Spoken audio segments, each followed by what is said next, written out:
Hello বন্ধুরা, আজকে আমি প্রথম থেকে তোমাদেরকে একটা নতুন ব্লগে স্বাগত জানাচ্ছি। আজকে আমি করে দেখাবো চিতল মাছের কাজ।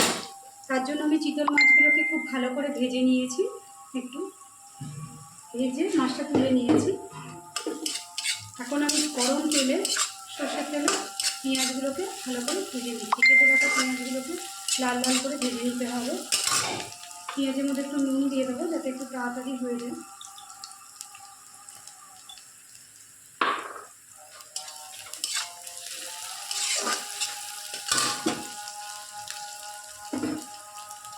পেঁয়াজটা ভালো করে ভাজা ভাজা করে লাল লাল করে করতে হবে।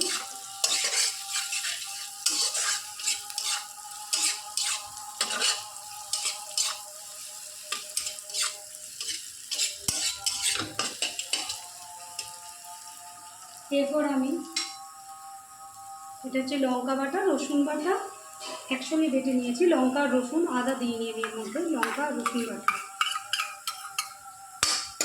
1.5-2 চামচ মতো হয়েছে। এটা আমি দিয়ে দিলাম।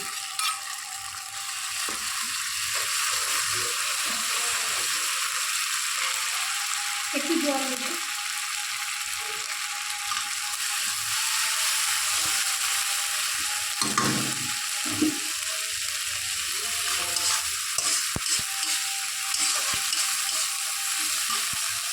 একটু ভাজা ভাজা মতন হবে এটা।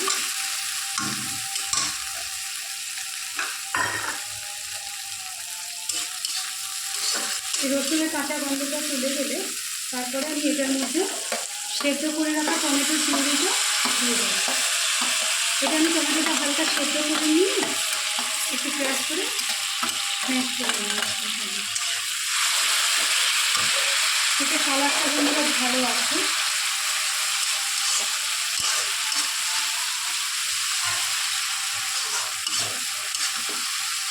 একটু কষা হয়ে এলে আমি একটু 1/2 চামচ মতো হলুদ গুঁড়ো দিয়ে দিই।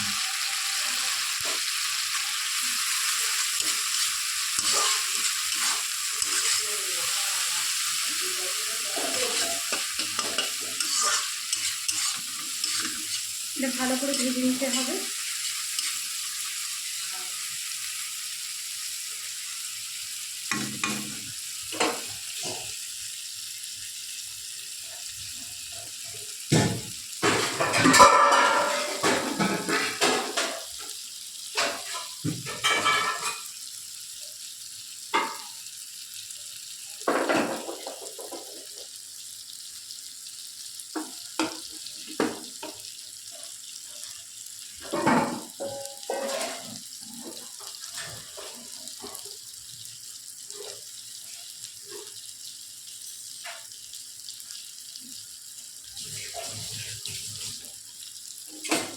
তো এটা একটু ভাজা ভাজা মতন হয়ে এসেছে।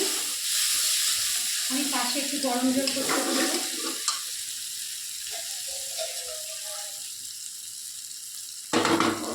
যে কোনো রান্না একটু গরম জল ইউজ করলে রান্নাটা কেটে যায় না, জল কেটে যায় না। তো তোমরা ঠান্ডা জলও দিতে পারো।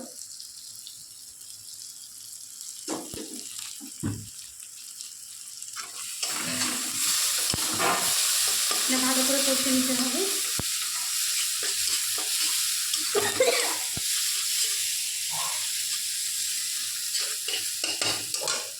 এতে আমি 1/2 চামচ মতো ধনে গুঁড়ো দিয়ে দিই।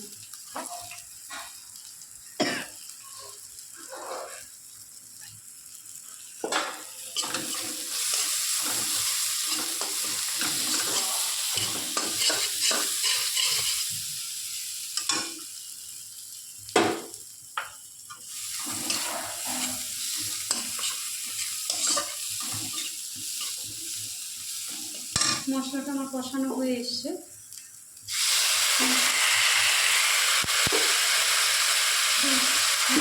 গরম জল নিচ্ছি আর এটা করছি।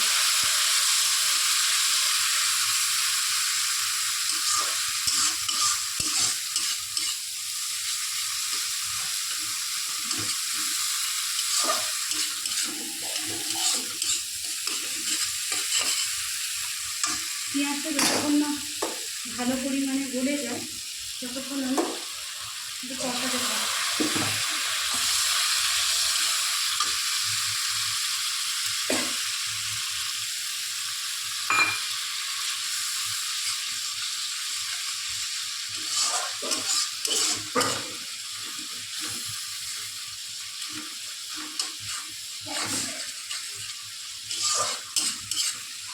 পেঁয়াজ থেকে তেল ছেড়ে দিয়েছে। তো এই অবস্থায় আমি কী করবো, সর্ষে বেটে রেখেছিলাম, নুন দিয়ে একটু হালকা নুন দিয়ে রেখেছিলাম যাতে না দুটো হয়ে যায়। সর্ষে বাটটা আমি এখানে সাদা সর্ষে ইউজ করেছি, আপনারা চাইলে কালো সর্ষে দিতে পারেন। সর্ষেটাকেও একটু কষিয়ে নেবো। সর্ষেটা বেশি কষাবো না, তাহলে নষ্ট হয়ে যাবে, তেতো লাগবে।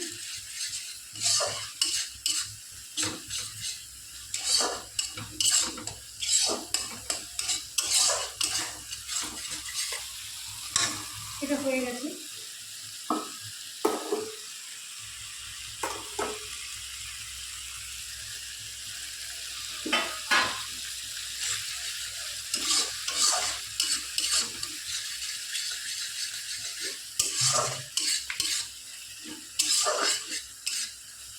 আমি সর্ষে বাটাতেও নুন দিয়েছিলাম আর পেঁয়াজ ভাজার সময় নুন দিয়েছিলাম।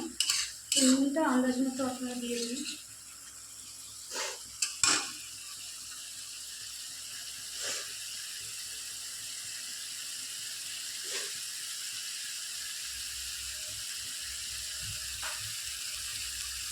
দেখতে পাচ্ছেন নুনগুলো কালারটা খুব সুন্দর এসেছে আর তেল ছেড়ে দিয়েছে। এই অবস্থা আমি গরম জলটা মিশিয়ে দেবো।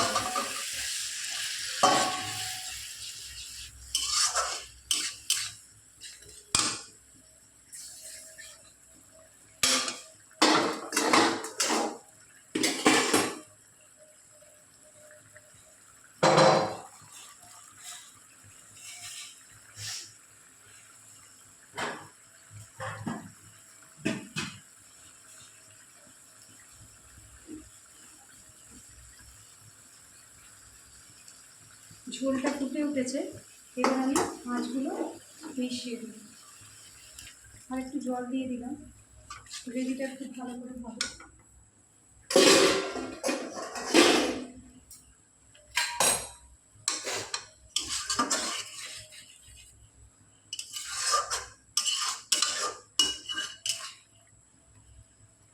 তো এটা ফুটে উঠেছে, আমি যে মাছগুলো দিয়ে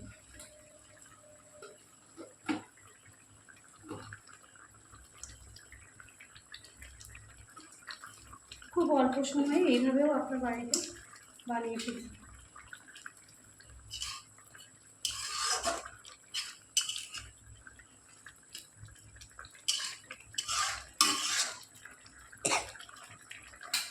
এটা রান্না করতে বেশিক্ষণ টাইম লাগে না, খুব তাড়াতাড়ি রান্নাটা হয়ে যায়।